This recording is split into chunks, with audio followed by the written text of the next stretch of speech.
یہ مجلس علمیہ ہے، مجلس حدیث ہے۔ اللہ تعالیٰ فرماتے ہیں کہ جاننے والے نہ جاننے والے برابر نہیں ہو سکتے۔ موٹی سی مثال ہے کہ مالدار اور غریب برابر نہیں ہو سکتے۔ مالدار سے جو دنیا میں رفاہی کام ہوتے ہیں وہ غریب نہیں کر سکتا۔ مالدار غریبوں کو، یتیموں کو، مساکین کو مدارس پر، مساجد پر خرچ کرتا ہے، غریب نہیں کر سکتا۔ جیسے مالدار اور غریب برابر نہیں ہو سکتے، اسی طرح عالم اور غیر عالم برابر نہیں ہو سکتے۔ یہ قرآن کہہ رہا ہے۔ علم سے راستہ ملتا ہے، اور جہالت یقیناً گمراہی کا ذریعہ۔ لیکن جس علم کو یہاں پڑھایا جاتا ہے، بیان کیا جاتا ہے، اس کا تعلق قرآن و حدیث سے۔ میں مختصر اس علم کے باب میں، یہ علم کتابوں سے حاصل نہیں ہوتا۔ کوئی یہ سمجھ لیں کہ میں کویت میں رہوں، عربستان میں رہا یا دبئی میں رہا اور وہاں کی کچھ عربی زبان کو سیکھ لیا، یا کچھ ڈکشنری اور لغات کو دیکھ کر کے میں نے زبان کو سیکھ لیا اور میں اس علم دین کو، قرآن اور حدیث کو پڑھ لوں، یہ جنون ہے، پاگل پن ہے، جہالت ہے، نادانی ہے۔ کتابوں کو پڑھ کر کے کبھی بھی انسان عالم دین نہیں ہو سکتا۔ یہ مسئلہ بہت سمجھ لیں، اس لیے کہ ایک بلا چلی ہوئی ہے اس وقت۔ یہ جو گمراہیاں پھیر رہی ہے نا، یہ جو اس وقت گمراہیاں پھیر رہی ہے، اس کی بنیادی وجوہات یہی ہے کہ وہ لوگ اشاعت دین کے لیے بیٹھے ہوئے ہیں جو کتابوں کے ذریعے سے علم حاصل کر کے لوگوں کو بیان کر رہے ہیں۔ اسی بنیاد پر کوئی رجم کے مسائل کا انکار کر رہا ہے، کوئی سرقہ کے حکم کا انکار کر رہا ہے، کوئی اور مسائل کا انکار کر رہا ہے، کوئی کہہ رہا ہے کہ عورت بھی امام بن سکتی ہے، وغیرہ وغیرہ۔ ان مسائل کی بنیاد ہی یہ ہے۔ اس علم کا تعلق استماع سے۔ سفیان ثوری رحمۃ اللہ علیہ، جو حضرت الامام امام اعظم امام ابو حنیفہ رضی اللہ تعالیٰ عنہ کے ہم زمان ہیں، سفیان ثوری رحمۃ اللہ علیہ اس علم کے سلسلے میں، اس علم سے مطلب قرآن و حدیث، اس علم کے سلسلے میں فرماتے ہیں العلم هو الاستماع ثم الانصات ثم الحفظ ثم العمل ثم النشر۔ اس علم کو پہلے براہ راست سننا ہے۔ معلوم ہوتا ہے کہ علم استاد سے سن کر کے حاصل ہوگا، کتاب سے یہ علم حاصل نہیں ہو سکتا۔ میں اس کی دو چار مثالیں دے دوں۔ اللہ تعالیٰ نے اپنے پیغمبر صلی اللہ تعالیٰ علیہ وسلم کو یہ فرمایا استمع لما یوحی الیک، آپ غور سے سنو جو وحی کی جا رہی ہے۔ یہ نہیں کہا کہ ہم آپ کے سامنے کتاب رکھ دیتے ہیں، آپ بیان کر دینا۔ اذا قرئ القرآن فاستمعوا لہ، بہت غور سے سنو اس کو۔ اس لیے وحی کے نزول کے موقع پر جناب نبی کریم صلی اللہ علیہ وسلم کے سارے خیالات دنیاویہ سب ختم ہو جاتے تھے اور آپ اللہ کی طرف کل متوجہ ہو جاتے۔ یہ ہے استماع۔ پھر صحابہ کرام، ان کے باب میں فرمایا کہ یہ صحابہ کرام کے سامنے اذا یتلی علیہم آیاتی، جب قرآن پڑھا جاتا ہے یہ غور سے سنتے ہیں تو ان کے ایمان میں زیادتی ہو جاتی۔ پھر اس سے آگے چلیے، صحابہ کرام نے براہ راست نبی اکرم صلی اللہ علیہ وسلم سے علم سنا۔ اب ایک دو مثال لے لیں۔ اللہ کے حبیب پاک صلی اللہ علیہ وسلم معراج میں تشریف لے گئے، آپ کو مکمل نماز دے دی گئی، موسیٰ علیہ السلام کے کہنے پر 50 سے 5 ہو گئی، دنیا میں آئے۔ اب دنیا میں آنے کے بعد اللہ تعالیٰ یہ فرما دیتے کہ پیغمبر، ہم نے آپ کو جو نماز کا حکم دیا ہے اس کو پڑھو، لیکن ایسا نہیں کیا۔ جبریل علیہ السلام تشریف لائے، اور جبریل علیہ السلام نے آ کر کے 2 دن تک آپ کو نماز سکھائی۔ پہلے دن ظہر، عصر، مغرب، عشاء، دوسرے دن فجر، ظہر، عصر، مغرب، عشاء اور تیسرے دن کی فجر، یہ 10 نمازوں میں باقاعدہ جبریل امین آئے اور آ کر کے پڑھ کر کے آپ کو نماز بتائی۔ یہ براہ راست بتانا اس بات کی دلیل ہے کہ یہ علم دین استاذ کے بغیر نہیں مل سکتا۔ دوسری مثال لے لیں، نماز کی ساری حیت اللہ نے قرآن میں بیان کر دی ہے۔ اقیم الصلاۃ وآتوا الزکاۃ، نماز پڑھو زکات دو۔ فولی وجہ کا شطر المسجد الحرام، قبلہ کی طرف منہ کرو۔ فاغسلوا وجوہکم وایدیکم الی المرافق، اپنے ہاتھ منہ کو وضو کرو۔ وارکعوا مع الراکعین، ارکعوا واسجدوا، رکوع کرو سجدہ کرو۔ فقرؤوا ما تیسر من القرآن، قرآن میں سے جو آسان لگے پڑھو۔ وربک فکبر، تکبیر تحریم۔ ساری ہیئت اور کیفیت بیان کر دی تھی۔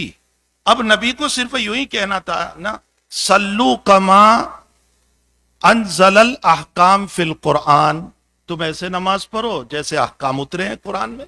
ایسا نہیں فرمایا، کیا فرمایا؟ صلو کما رأیتمونی اصلی، ایسے نماز پڑھو جیسے تم نے مجھ کو نماز پڑھتے دیکھا۔ معلوم ہوتا ہے کہ نبی سے براہ راست علم لیا گیا۔ اسی لیے تو حدیث مرسل کے باب میں بڑی حجت، بڑی بحثیں ہوتی ہے کہ اگر راوی بیچ میں حذف ہو گیا اور اس نے براہ راست حدیث کو نہیں سنا تو یہ قابل استدلال ہے یا نہیں؟ حدیث مرسل کے اوپر خود صحابی کے باب میں کہ صحابی کیسے ثابت ہوں گے، ایک مستقل بحث ہے۔ علامہ عراقی رحمۃ اللہ علیہ نے، امام نووی نے، ابن صلاح نے اس پر جو لمبی چوڑی بحث فرمائی ہے اور 4 قول نقل فرمائے، یا تو تواتر سے صحابیت ثابت ہو جائے، نمبر 1، یا تو استفزا ہو جائے یعنی شہرت، یہ صحابی ہے، نمبر 2، نمبر 3، یا کوئی صحابی ان کی صحابیت کی تائید کر دے، 3، یا چوتھی بات وہ خود فرما دیں کہ میں صحابی ہوں اور ان کی عدالت پر اعتماد ہو۔ ان کے علاوہ کوئی چوتھا طریق، 5واں طریق نہیں۔ تو یہ کیوں بحثیں ہوئی کہ براہ راست حضور سے علم لینے والے کون ہیں؟ اس لیے اگر کوئی جن کسی پر حاوی ہو جاتا ہے، کسی انسان پر آتا ہے، اس کے بعد وہ کہتا ہے کہ میں صحابی ہوں یا میں تابعی ہوں، تو یہ ایک مستقل بحث ہے۔ علامہ عراقی نے اس پر 22 صفحے لکھے کہ ہم ان کی صحابیت کو قبول کریں گے یا نہیں کریں گے۔ میں تو اشارات کرتا ہوں ان بچوں کے لیے، اس سے یہ معلوم ہوتا ہے کہ یہ علم جو ہے کتابوں سے نہیں، استماع سے، براہ راست استاذ کے سننے سے یہ علم آتا ہے۔ کتابوں سے کوئی عالم نہیں بنتا، اور صرف کتابوں سے جو عالم بن جائے گا، ہمارے اکابر کے اندر بہت سارے محدثین ہیں، باوجود کہ وہ بہت کچھ پڑھے ہوئے تھے لیکن خطائیں ان سے بھی ہو گئی۔ کیسی خطائیں ہو گئی؟ ترمذی کے ایک راوی ہے ابن لہیہ رحمۃ اللہ علیہ، ایک حدیث شریف آتی ہے، احتجم رسول اللہ صلی اللہ تعالی علیہ وسلم فی بیتہ فی مسجدہ، اب یہاں پڑھ دیا احتجم، پچھنا لگایا مسجد میں، تو اب بحثیں شروع ہو گئی کہ مسجد میں پچھنا لگایا تو خون نکلا ہوگا، تو کیا مسجد میں خون نکلنا جائز ہے؟ کسی نے کہہ دیا نبی کا خون پاک ہے، کسی نے کہا فی مسجد بیتی ہے۔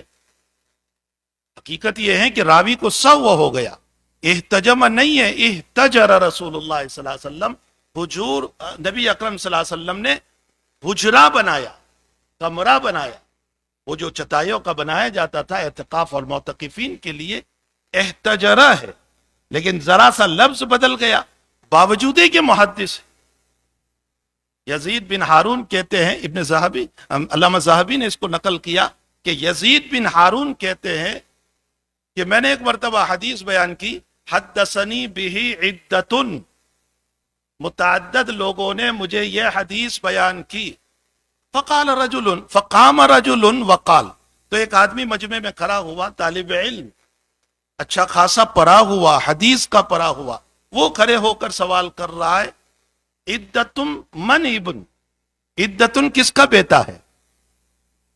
حالانکہ عدتن کا معنی متعدد لوگوں نے بیان کی، لیکن وہ سمجھ گئے کہ عدتن کسی کا بیٹا ہے۔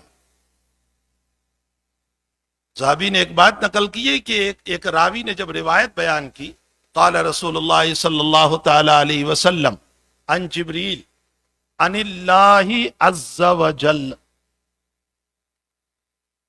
تو وہ صاحب جنہوں نے اس روایت کو سنا تھا انہوں نے کیا پڑھا؟ قال رسول اللہ صلی اللہ علیہ وسلم عن جبریل عن اللہ عن رجل، عز وجل کو پڑھ دیا عن رجل، معلوم ہوتا ہے اللہ کا بھی کوئی آدمی ہے اوپر جو اللہ کو بیان کر رہا ہے۔ ذہبی نے اس طرح کے بہت سارے واقعات کو نقل کیے ہیں۔ مختصر یہ کہ دیکھو یہ فن جو ہے نا، علم حدیث اور علم قرآن، یہ دنیا کا کھلونا نہیں ہے، یہ دنیا کا کھیل نہیں ہے کہ کتابوں سے عالم بن جائیں اور مسائل بیان کرنے لگ جائیں۔ ہمارے اکابر کا دستور تو یہ رہا، ہمارے حضرت شیخ یونس صاحب قدس اللہ سرہ کو ہم نے بار بار حج میں دیکھا، لوگ آ کر مسئلہ پوچھتے تھے، کہتے تھے کسی مفتی سے پوچھیں، حضرت نہیں بتا۔ آج تو حال یہ ہے کہ عوام الناس میں سے بھی 2-3 مسئلے کیا جان لیے، جی مجھے معلوم ہے، آپ مجھے پوچھ لیجئے۔ ایک عالم کو جب یہ حق نہیں ہے کہ وہ فتوے دینے لگے، تو عوام کو کیا حق ہے کہ وہ مسائل کو بیان کرنے لگے؟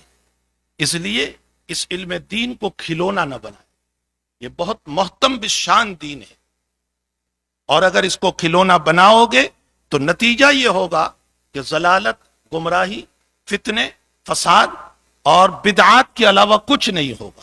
اس لیے ہمیں چاہیے کہ اس دین کا اکرام کریں اور اس علم دین کا اکرام کریں۔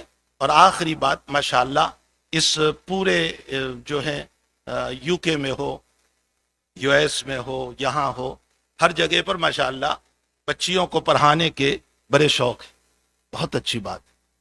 گھر کا ماحول بنتا ہے، معاشرہ بنتا ہے، سوسائٹی بنتی ہے، نکاح ہوتا ہے تو وہ گھر بنتا ہے، تربیت، ساری باتیں ہو رہی ہیں، لیکن امامت کے لیے بچی کی ضرورت نہیں ہے، وہ تو ان لوگوں کی ضرورت ہے۔ قیام جمعہ کے لیے ان لوگوں کی ضرورت ہے، قیام عیدین کے لیے ان لوگوں کی ضرورت ہے، مسئلہ افتاء پر فائز ہونے کے لیے ان مردوں کی ضرورت ہے۔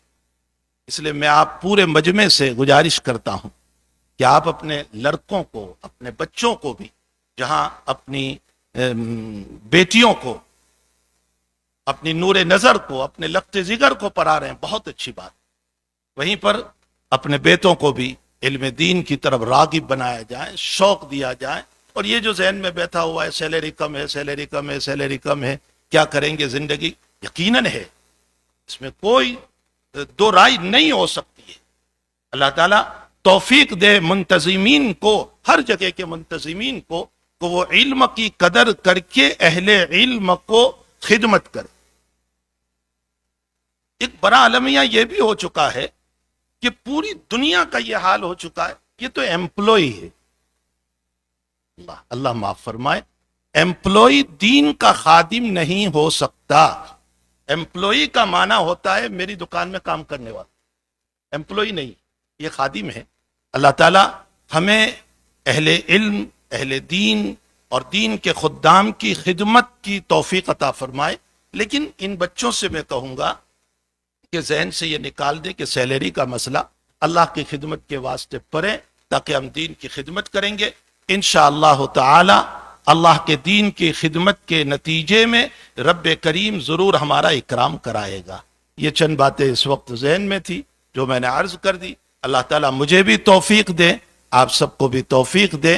آج کے اس جلسے کو اللہ تعالیٰ بے حد قبول فرمائے، حضرت کی آمد کو باعث خیر بنائے۔ وصلی اللہ علی نبی الکریم برحمتک یا